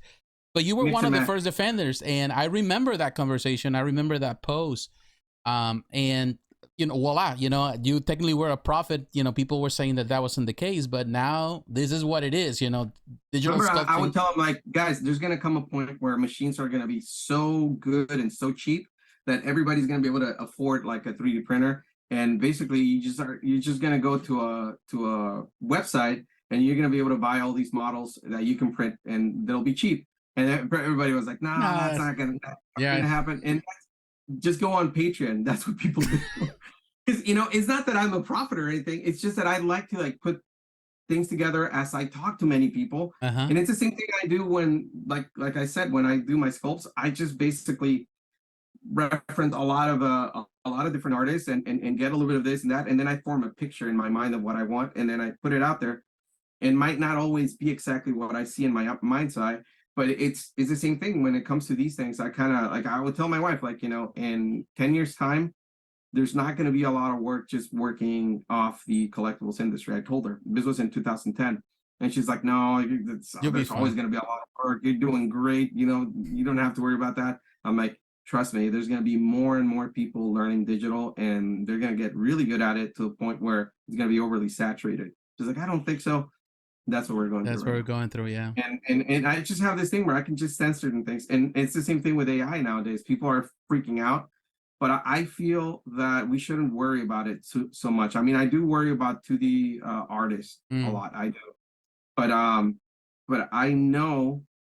So I've talked to different companies. I even worked for a company that we were developing this thing with AI for, you know, just doing facial recognition and stuff like that. And the system was basically learning how I did things. At the time, I didn't know it was AI specifically. Later on, I found out. But anyway, so the thing is that, yeah, there's a lot of things behind the scenes that we don't understand in terms of technology that are so advanced. But also I've talked to other people that are like in the industry that know more than I do and everything, and they've told me like, Eric, there's nothing to fear really. Like, you know, I've talked to Google, I've talked to this company or this company, and they still don't know when AI will be able to do stuff as good as you guys do in 3D. So, you know, you're safe. Just keep going. So that kind of gives me solace in terms of my career, and I try to give people that hope that, you know, just keep doing your stuff, man. You'll be fine. But one thing I'm really adamant about is telling people, like, you know, AI is not cool for it to be stealing from us, because it's stolen from a lot of artists. Yes, I would probably dare say like 99.99% of the artwork out there, it's been stolen by AI. Yeah, no wonder it got so good so quickly. But there's still certain quirks with it, certain issues, but they're gonna fix those. Like at first it was like the hands, remember that? And then I was like, I told my friend they're gonna find a way to fix it, and they did. The next update, it was gone. It was, yeah, and still, you know, there's certain things that you see that are kind of off, but for the most part, there's a lot of things like superhero stuff that Midjourney is creating. That's amazing. That's inspiring, to be honest. And whether they like to say it or not, there's a lot of companies, especially video game companies, that are using Midjourney like constantly for mood boards and ideas and everything, and they tweak things, and that's fine, you know, whatever. But what I don't like about that is the fact that basically it kind of took from all of us. And but the thing is that the genie's out of the bottle, like many people say. What can you do? You either sit there and complain like, no AI, no AI, no to AI, you know, or you do something about it. And I have friends that have actually created software to protect their images. To be honest, man, I'm not going to do any of that anymore. It already took like most of my work that's online. So there's a website that tells you that you know, whether your artwork has been taken or not. And I don't care anymore. At this point, what I care is to basically create my own stuff, create a brand, you know, basically collaborate with other larger brands and do stuff, and maybe keep doing some of the private commissions that I've been doing that honestly fill me with joy, just being able to do all these characters the way I want to, which I don't get to do when I do stuff for companies. But that stuff, man, it's just fun to me, that journey. But I don't know where it'll end.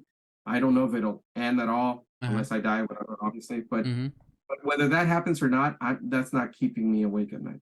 It's not. What I worry about is, it's mainly is, you know, am I basically putting all my effort to like learn and get better at what I do, or am I basically kind of doing what some of these companies are doing, where they keep giving you the same thing over and over and over? People don't want to see that all the time. They want to see your work evolve. If you look at the work that I did for Kodo, and you look at the work that I'm doing, you can see it's different. Yes. You know, you kind of go like it's kind of similar, but it's slightly more out there, say, without coming across as being like it's more mature, heated, but it's a little bit more evolved. yeah. So yeah, I'm looking forward to that point in my career where I'm doing stuff where I feel more comfortable and more how can I say, more self-assurance when I'm developing my stuff. Feel more at ease with doing my work without having to like tremble with every stroke and go like, is this right? Is this good? Oh, are they gonna like this? I'm getting to a point where as much as I listen to feedback, Uh-huh. I also, within those parameters of listening to feedback, I just do what I like. I seriously, I know that sounds wrong maybe, but I'm like around 2008 that started happening to me. I was like, you know what? I used to enjoy just sculpting rocks or shoes or even like, like say something like, like a lollipop. I would just truly enjoy just doing whatever, sculpting something. And then it got to a point where something started happening where I'm like, I'm not enjoying doing this kind of stuff as much. I want to do this. And I started looking for that and it started coming to me, coming my way. And now I just do what I love. I just truly just do what I love. So right now I'm working on some religious stuff, which I will be able to talk about later on. I'm looking at my list here. I'm working on some anatomy packs for it's stylized anatomy, but it has to kind of look realistic at the same time, but a little bit stylized. I'm doing that for a company. I'm doing a line of superheroes, like that, like I told you, like DC. Hopefully that happens soon, and we can announce that. And I'm working on some digital collectibles as well, and doing some film stuff. So honestly, man, it's been just incredible fun being able to shift gears from this to this to that, and that I think that's what keeps me afloat mentally. Like I'm like, okay, it's not the same thing every day. Because when I got to that point, like I said, prior to the pandemic and during the pandemic, I was still doing stuff for companies, and I just couldn't do it anymore. It got to a point where I was like, I can't do this. I can't. It's like they'll hire you to do like miniature figurine, like something that you're like, oh, this set of figures will be done within 2 weeks, and they'll even ask you how long. I'm like, is 2 weeks okay or 3 weeks? Yeah, that's fine. And then that goes on, it extends to like, say 6 months later. And it keeps going and it keeps going and it keeps going, changes. It gets to a point where you can't even do as much stuff for other clients because you're already stuck on that one. Project is taking up so much time. And then when you see the amount you're getting paid versus all the projects that you're probably not taking on because you can't, you don't have the time, it's not worth it. But stress wise, it's pretty stressful. It's stressful. So yeah, so I got to a point where I was like, told my wife, I don't know what we're gonna do, but I can't keep doing, freelance stuff. I need a break. I'm done. I can't do this. And she says, it's okay. We'll see how we make it happen. And then like the thing with Marvel happened, and that was a completely different pace because it was all concept art, and I love doing that, and I always wanted to do it, but I could never. I was never able to get those gigs. And then the blue just landed on my lap, and I thank God for that, because honestly, I gotta be honest, I was praying a lot for that. And that's another thing. People ask me like, and I'm not to get like religious or anything or spiritual or anything, but I had a manager when I was working at this company many years ago at Gentle Giant Studios, and we were doing things by hand, obviously back then, 2001. And we were doing these Harry Potter figurines, tiny, like maybe not even an inch tall. And they were having a hard time getting approvals because the artists, like their hands, shook a lot because I guess they drank a lot of coffee. And I didn't drink any coffee, all right? And I was younger, obviously. And still my hands are steady. Like I could have been a surgeon. But anyway, so sometimes I'm like, I should have been a surgeon. Or should have been a doctor, yeah. Yeah, but the thing is that, the faces were so tiny, man. Like I'm telling you, like, like they were tiny. And maybe the size of a ball bearing. That's how big they were. And tiny. And the guy was like, Eric, do you think, I want to switch gears from whatever you're doing. I want to try your hand. I want you to try your hand at sculpting a miniature. And I had never done that. And I was like, all right. And then he would come back, at the end of the day, and I would show him, and he was like, "Oh my gosh, this is good." And he would get the little lens, The and lens, I yeah. was like, "How did you do that?" And I was like, "I just did it." And I just used this little tool with really tiny, sharp, like, needle thing. And I was like, "All right, you're getting all the miniatures." And then they started giving me all that stuff, all this stuff, all this stuff. And now I was happy. I just didn't care. I just wanted to do whatever the client wanted. I was just enjoying myself doing that. I wouldn't even go out to lunch. The same thing happened to me at Mattel when I started Mattel. I wouldn't go out to lunch. I would just eat there. I just wanted to sculpt, man. You understand? I love doing that. Mm-hmm. And then the guy was like, "Okay, man." It's like, people would come to my cubicle, and they'd be like watching over my shoulder, and I'm like, "Hey, everything good?" And it's like, "We just want to know how you do them." And I'm like, I sculpt them like everybody does. It's like, "Yeah, but we can't get any other sculptors to do the facial features. How do you do it?" And I was like, "Well, I just, I had a waxer, and I had this really sharp tip that I would basically sand, and it was like the tip was basically the size of a needle, and I would just add little tiny drops of wax and for the nose, and then like start shaping the nose and the eyes and everything, eyeballs, ears, whatever." And they couldn't believe it. So one day he goes like, "You really need to tell me that you have to have a secret technique." And I'm like, "It's not secret tool." I'm like, "No, man." He's like, when I see you, when I'm watching over your shoulder, like, you're not doing anything special." I'm like, "Yeah, I'm just sculpting." And he's like, "You have to have a secret technique." And then I started thinking, I'm like, you must do something. What's your process?" And I'm like, "Well, I first start with a prayer, and I ask God to help me and guide my hand so I can, do something that you guys like and the client likes. That's it." And then I start sculpting. He's like, "Wait, so you're saying that you ask God to help you?" I'm like, "Yeah, I do everything I do." And he's like, "Oh, so you're religious?" I'm like, "No, not religious. I just believe in God." And he's like, "Okay, all right, so here." And so every time he would bring me something, he's like, "I need you to pray a lot for this." Another prayer for this. And so yeah, so I every time that I do something, I always do that. And I don't know, man. I know people, may not believe in God, or some do, whatever, but I'm just saying that that's how I do things, That's the and it's key. worked out. Yeah. Yeah, it works for me. So and all I can tell you is that some people sometimes like are like, it's just like, "Nah, man." It's like you're gonna have to pray a lot and get this done, because sometimes people talk. Uh-huh. So people know, and they'll go like, "Hey, man, so I can't work on this." Sometimes they would come, walk in, up to me and go like, come into my cubicle and go like, "Hey, dude, you think you can pray for this flash? I can't get the face right." And I'll go like, "All right." And it's like, "No, really, can you help me?" I'm like, "Sure." And I would just like start doing it. They would come back a couple hours later. And I was like, "All right." I define the forms, I tweak things, everything's like, "Thanks, dude, thank you." And that's it. But it was just like a running gag all the time. But Uh-huh. there's really nothing better than to do what you enjoy in life, Mm-hmm. and to be able to do that for a living and take care of your family.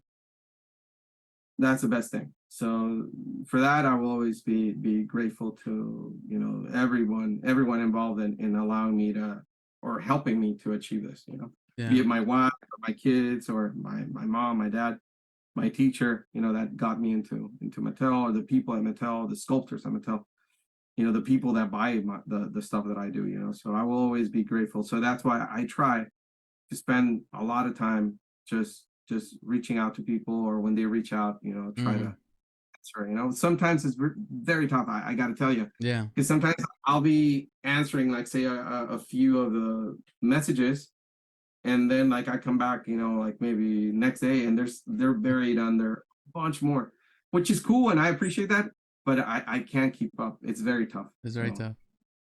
Now, coming to the end of the podcast, if there's any advice that you can give to young sculptors, because there's plenty out there that I know. they would like to Yeah. get into this, but they don't know how, or they just don't feel confident enough, or they see in all these conversations and they may think that they don't have what it takes. What would you recommend? What would you advise to them? I would tell them the same thing I tell everybody, or my own daughters. I have 4 daughters, ages 11 through 18. within that window. And they're always asking like, Dad, do you think I should do this? You think I should probably just quit? And I'm like, do you love it? Do you enjoy it? And they're like, yeah.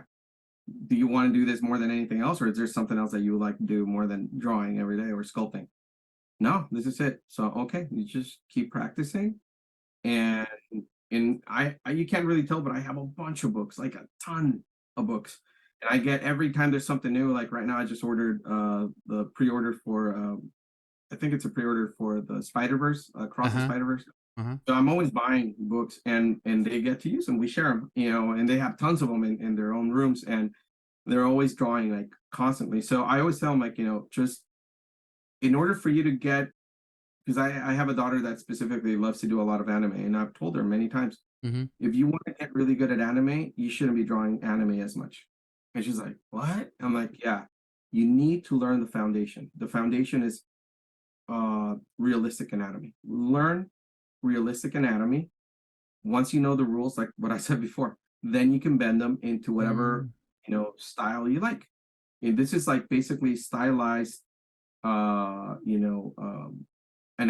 And she's like, no, this doesn't look like the same planes of this skull or this face that you have here. And I'm like, yeah.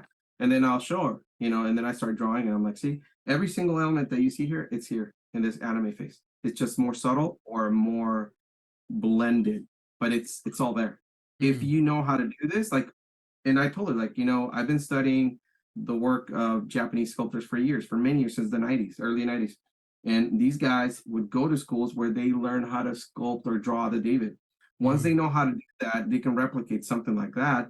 Then they can, basically learn the rules of anime, based on top of those realistic rules of anatomy. And then they can make things more cool. That's it. Wow. So that's what I would tell people. Like, one thing that a lot of people think that I could be wrong with, but it's something that I know that the masters believe, the Renaissance masters, was basically, if you were to be a draftsman, like kind of like Leonardo, you were expected to draw a lot, obviously. But if you were expected, or you wanted to be a sculptor, you were expected to draw even more so than a draftsman. Why? Because basically sculpting is just drawing in 3D. In 3D form.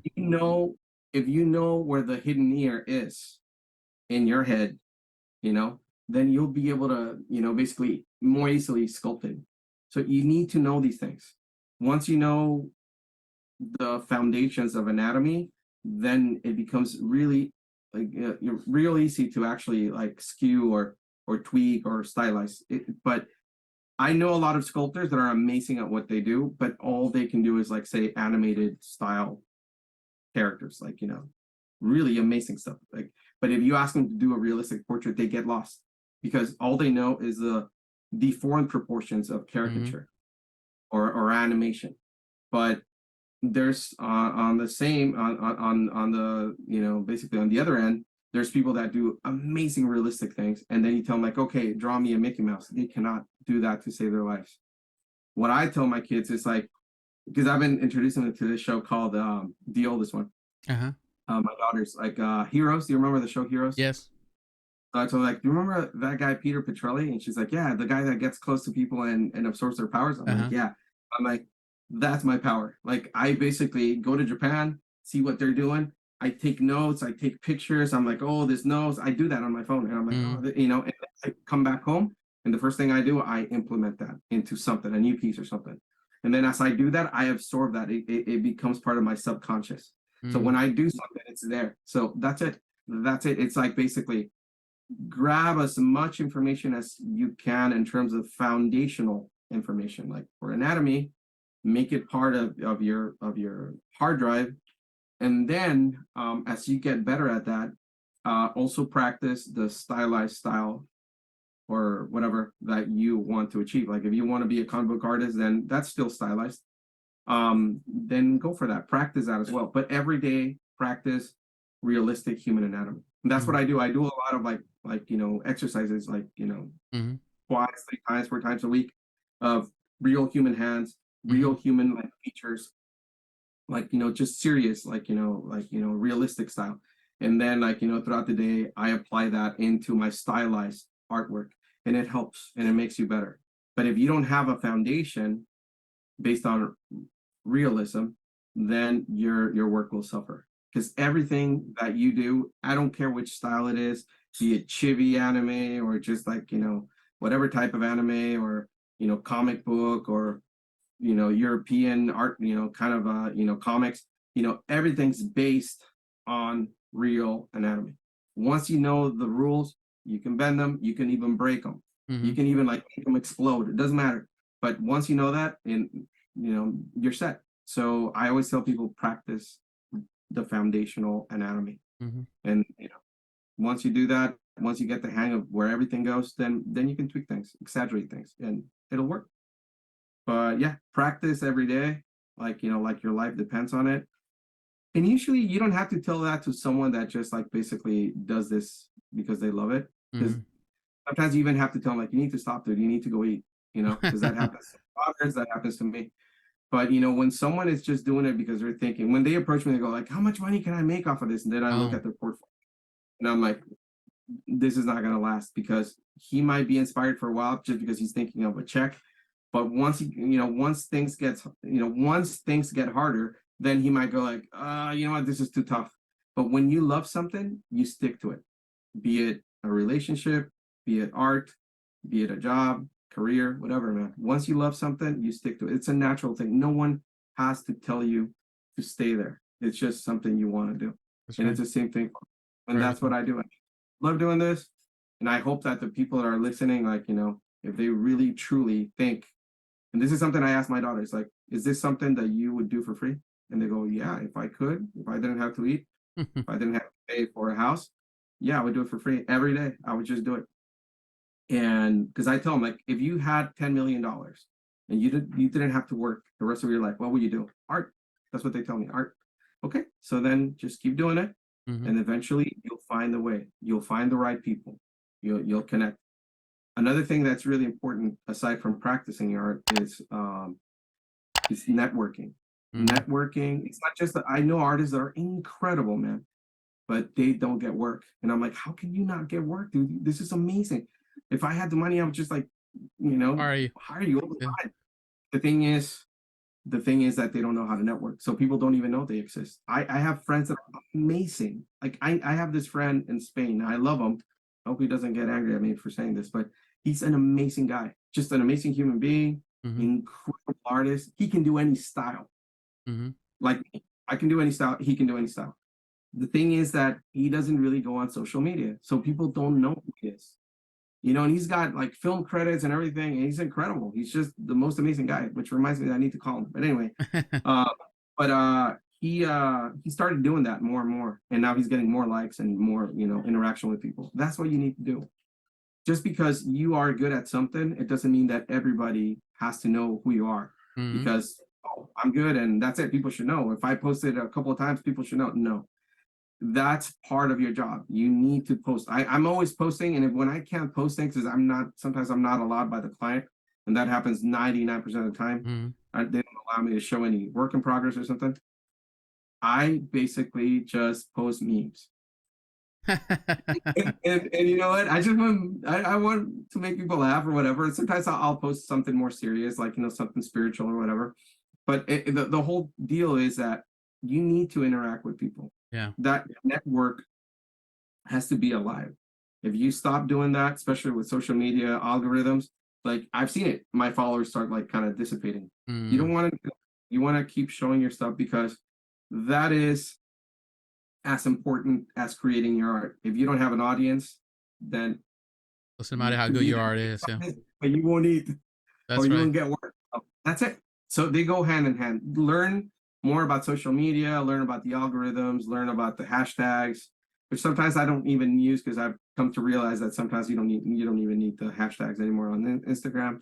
It's more organic, but sometimes I do kind of like switch it up, and then sometimes I add the hashtags. But that's it, man. It's just a matter of truly loving what you do, and that includes doing the stuff that you don't like, but for the purpose or the means to stay a full-time artist, for many years to come. So that's it. That's it. And Well, don't be afraid of reaching out to famous sculptors, man. Like there's most of these people that I know, they're extremely approachable and they're kind people. mhm, I have yet to meet a sculptor who's amazing, a master that's not, nice and kind and, just generous with their time. I reached out to Mark Newman, I think like a month and a half ago, and I don't remember ever talking to him. And I was always like, kind of like, oh, maybe he's so busy, he won't even, maybe he won't want to talk to me, you know, um, or maybe I'm just gonna be annoying him, like, and he's probably working on this deadline. And whatever it was, sometimes we think that way, and we mhm, shouldn't. And the way my feeling is coming from a place of knowing how busy I am. mhm, So I mhm, think like, oh man, I'm calling this guy, or I have a friend, Steve Wang. He's an uh-huh, amazing artist. He's and I try not to. I talk to him like maybe twice, 3 times a year, but he's always telling me, "God, come on over, let's go out to eat," or he's super cool, mhm, and I do it, But sometimes I'm like, no, man, I respect their time, but it's okay. Just reach out. They have time, they'll reply. If they don't have time, don't feel upset. It's just maybe their message or your message went to spam mhm, on Instagram or Facebook. Don't feel bad. mhm. But for the most time, we will try to reach back and say, "Hey, hi, how can I help you?" But do that, and you will be surprised, like of how much wisdom you can get from people like that. Reaching out to people like that. So Mhm. don't be afraid. Well, I want to say, Eric, first of all, I want to thank you for all the years that you have done. You have inspired me so many times. You inspire me first and foremost because I am very proud of you. Because first and foremost, we're Mexican, Thank and you. it's always nice to see another Mexican that is pursuing his dreams and is doing it in a way that is not an easy path. It hasn't been easy, I know, but you are doing it. And every time you present your art, then also I feel like that's part. Even though I'm not the one sculpting it, I feel that there's a part of me there. Viva Mexico. Yeah, like I feel like you represent us, and like you're doing it every day with your work, and you are a person that I admire because you're approachable, because you're always there for others. You're always sharing information because you love tacos and you always talk about tacos every day. You know what? And I There's love something I gotta tacos. tell you. Like, I don't eat tacos every day, but I probably eat tacos like twice a month. But I'm always posting like pictures of that I've taken in the past or from other friends like feeds or whatever, and I'm like, oh, post tacos, tacos. But I love tacos, but Eating every I day. don't. Me too. I can. I wish I could eat every day, but Yeah, me too. I can't. No, The I can't. doctor won't let My me. doctor So doesn't let me. Yeah, too much. But I love that, and I'm proud of what you have done and you accomplished. I am happy for the journey. Happy for the stuff that you have done. Um, I know that it hasn't been easy, but every day you continue to impress me with your work. thank you, man. And I definitely you're an inspiration for a lot of young artists, and that they continue. They're coming into this, and definitely it's not an easy path. But you are proof that it's possible if you put your effort and you love what you do and you continue. You will get there. It may not be tomorrow, but eventually you'll get there. So It's a lifetime pursuit. yeah, So it I happens. know. Like you said, it's all about relationships, about having those friendships and building those relationships that can bring you to that place that you need to be. Now, before we go on anything, any plans for Prototype C? I forgot to ask you about that. Yeah, actually, that's the thing. To be honest, like because of my work schedule throughout the years, I've neglected focusing more on prototypes. And the only reason is, and it's a very simple reason, and people might not like that, but it's the fact that it's like everything that I make off prototypes, it's almost after paying, royalties or paying for the license, it's almost even. So I'm not really making Making any much money? when I do the prototype stuff. So I've only done, let's see, one, two, three characters, but if we divide it by two versions, two scales. So yeah, I've done like maybe like in total like 12 items for prototypes, but only three characters. And with the alternate character exclusive or whatever version. So right now, the thing is that sometimes also it takes a while Mm-hmm. for, it's just, I'm a one man company, and you know, for a while, like it was my friend Glenn, he was taking care of all that, and now like I'm trying to, you know, do everything on my own. And I have Miguel that helps me tremendously. And the thing is that I need to be able to focus more on doing the prototype stuff, but you also have to understand that I have to balance, like, you know, meeting my personal needs or my family needs Mm-hmm. with everything, right? So that's why it's been tougher. Right now, I can tell you that we're renewing the license for Street Fighter, and it's going to be a new Cool. line, different line, and we're not going to have like the full on, like, you know, half body anymore, because things are getting too expensive in China. Yeah. And then shipping is getting too expensive. So I've been listening to a lot of people saying like, all right, you know, just make us a tiny, you know, bust where the head, alternate head can go on or something, and that's cheaper.